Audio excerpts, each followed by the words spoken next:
नाज़रीन, बड़ी अहम तरीन डेवलपमेंट्स हैं, बहुत बड़ी खबर आपके साथ हम शेयर करने जा रहे हैं। और ख़बर यह है कि एक बार फिर ईरानी एयरफोर्स एक्शन में आ गई है। ईरान के जो पायलट्स हैं इस वक्त कहाँ पे तबाहकुन हमले कर रहे हैं।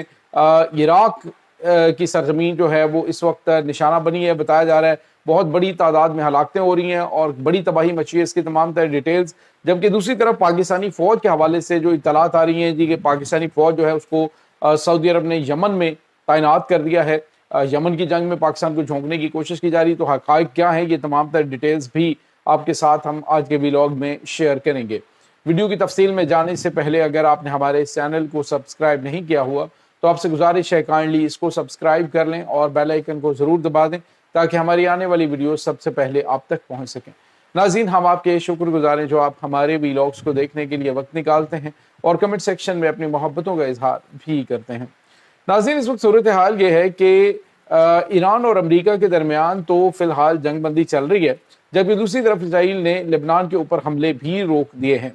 और ईरान ने वाज़ेह तौर पे कहा है कि अगर एक भी हमला हुआ तो जंग बंदी ख़त्म समझी जाएगी, लिहाजा उस महाज के ऊपर इस वक्त मुकम्मल तौर पर सुकून है। लेकिन दूसरी तरफ नाज़रीन, ईरानी एयरफोर्स, जिसके बारे में अमरीकी सदर डोनाल्ड ट्रंप ने कहा था जी कि हमने ईरान की एयरफोर्स को ख़त्म कर दिया है, हमने ईरान की नेवी को ख़त्म कर दिया है, हमने ईरान की फ़ौज को ख़त्म कर दिया है, यानी हर चीज़ ख़त्म हो गई है। लेकिन अमेरिका की अभी तक ज़रूरत नहीं कि वो स्ट्रेट ऑफ हॉर्मज़ को अपनी मर्ज़ी से खुलवा सके।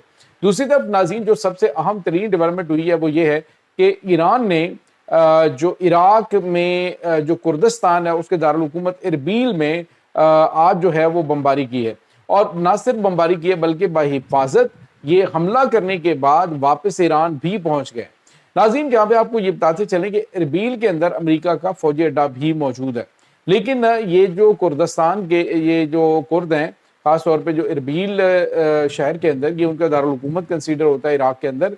और वहाँ पे चूँकि अमरीकी फौजी अड्डा होने की वजह से डिफेंस सिस्टम भी डिप्लॉयड है, तमाम तर चीज़ें हैं, एयर डिफेंस गन्स भी हैं और बहुत सारा इक्विपमेंट वहाँ पे मौजूद है अमेरिका का।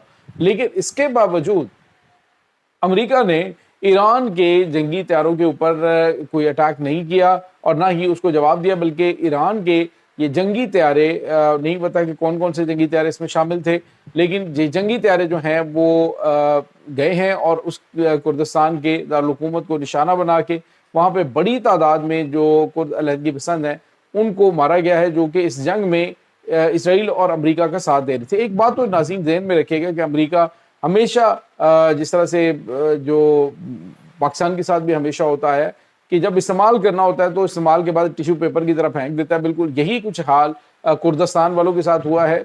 ये ईरानी सरहद के ऊपर खड़े हो गए थे और बड़ी तादाद में हथियार लेके ये कह रहे थे कि हम ईरान जो है उसके ऊपर हमला करेंगे, ईरान को तबाह करेंगे, ज़मीनी कार्रवाई का आगाज़ हम करेंगे। तो अब ईरान ने उनको ठोकना शुरू कर दिया। ईरान के अंदर हशद शाबी और दीगर जो मुतारब ग्रुप्स हैं जो कि ईरान के हवाई याफ्ता हैं, उनकी जानिब से भी नाज़रीन अटैक्स में हिस्सा लिया जा रहा है और बताया जा रहा है कि ये जो अरबील का ज़िला है ये शदीद तबाही का शिकार हुआ है। नाज़रीन, ये बहुत गैर मामूली है। ईरानी एयरफोर्स कहाँ पे थी, कहाँ पे इन्होंने जहाज़ अप्लाई कर रखे थे।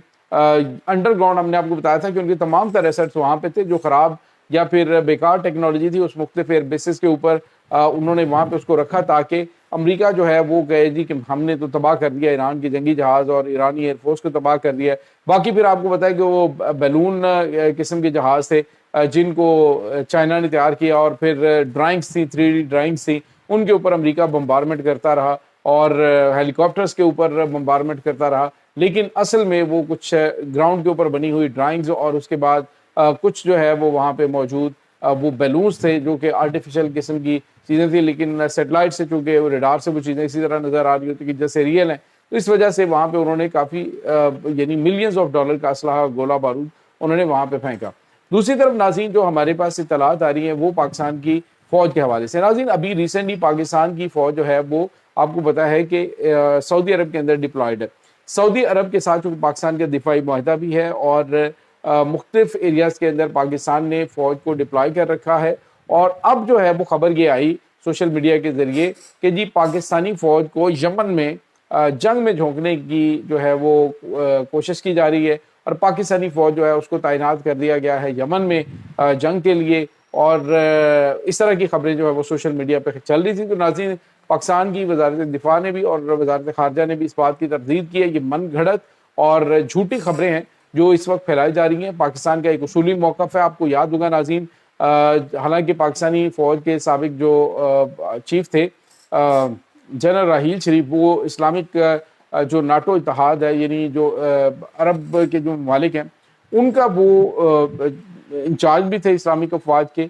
8 ملکوں نے حملہ کیا. پاکستان اور سعودی عرب کی ناراضگی بھی رہی لیکن پاکستان نے یمن کے اوپر حملہ کرنے سے سعودی عرب کا ساتھ دینے سے انکار کر دیا تھا جس کے بعد دونوں ممالک کے درمیان تلخی بھی آئی تھی. اب بھی پاکستان کا ایک اصولی موقف ہے کہ سعودی عرب کے ساتھ ہمارے تعلقات جو ہیں وہ اپنی جگہ پہ ہم نے حرمین شریفین کی جو حفاظت ہے اس کی ذمہ داری لی ہوئی ہے. اگر کوئی جارحیت غیر جو ملک کرے گا تو ہم اس کو جواب دینے کے لیے سعودی عرب کے ساتھ کھڑے ہوں گے لیکن یہ نہیں ہوگا کہ سعودی عرب جو ہے وہ یمن کے اوپر حملہ کر دے سعودی عرب ایران کے اوپر حملہ کر دے تو پاکستان جو ہے وہ وہاں پہ ان کا ساتھ دے گا. ایسا نہیں ہوگا. پاکستان حملے کی صورت میں دفاع کرے گا اور اگر کوئی ایسا ملک جو یعنی جیسے اسرائیل ہے وہ اٹیک کر دیتا ہے تو پاکستان اس کو جواب دے گا. لیکن اگر کہا جائے کہ سعودی عرب کسی کے ساتھ خواہ پنگا لے لے اور وہاں پہ جا کے اٹیک کر دے تو پھر پاکستان جو ہے وہ وہاں پہ یہ باؤنڈ نہیں ہے کہ ان وہاں پہ جا کے فوج کو ڈپلائے کرے.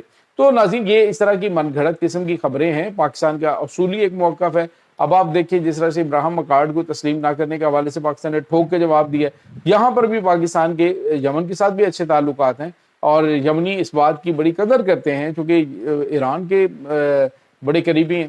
تو یمنی اس بات کی بڑی قدر کرتے ہیں کہ پاکستان نے سعودی عرب کے ساتھ اس جنگ میں حصہ بننے سے انکار کر دیا تھا تو پاکستان وہاں پہ اپنی فوج کو ڈپلائی کرے گا. سعودی عرب کی فوج ویسے اپنی تھیری ہے وہاں پہ ڈپلائی ہونے کے لیے اور وہاں پہ یمن میں جو مختلف گروپس ہیں ان کی ایک سعودی عرب کی حمایت یافتہ ہیں. باقی جو یمنی حوثی ہیں وہ تو آپ کو پتہ ہے 8 سال سعودی عرب نے ان کے اوپر حملے کیے ہیں تو کچھ حاصل نہیں ہوا.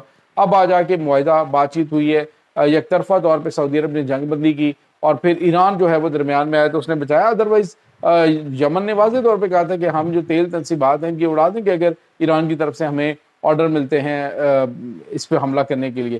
تو یہ بہت غیر معمولی چیزیں ہیں. ناظرین یمن اس وقت آپ کو پتہ ہے یمن کے اندر مختلف قسم کے گروپ جو ہے وہ ایک طرف تو سعودی عرب کے حمایت یافتہ اور ایک دوسری طرف جو ہے وہ ایک اور گروپس ہیں وہ بھی سعودی عرب کے مخالف ہیں. لیکن ایک طرف جو شیعہ کمیونٹی سے تعلق رکھنے والے وہ حوثی جن کو کہا جاتا ہے تو یا انصار اللہ یمن جو ہے وہ بھی انہیں کہا جاتا ہے تو وہ جو ہیں وہ ایک الگ ایریا ہے اور وہاں پہ یعنی باب المندب کا جو ایریا ہے وہ ان کے زیر کنٹرول ہے. تو سعودی عرب اور یمن کے معاملات جو ہیں وہ بہتر ہیں لیکن دوسری طرف جو یمن سعودی عرب کے جو ان کے سابق صدر تھے عبدالرب جو ہیں ان کے جو جنگجو ہیں ان کو یہ سپورٹ کرتے ہوئے دکھائی دے رہے ہیں لیکن دیگر گروپوں کے خلاف اب یمن کے حوثیوں کے خلاف کی کارروائی نہیں کر رہے ہیں. تو یہ ناظرین اس وقت تازہ ترین اپڈیٹس چل رہی ہیں اس تمام صورتحال کے بارے میں. آپ کا کیا کہنا ہے کمنٹ سیکشن میں اپنے خیالات کا اظہار ضرور کیجیے گا.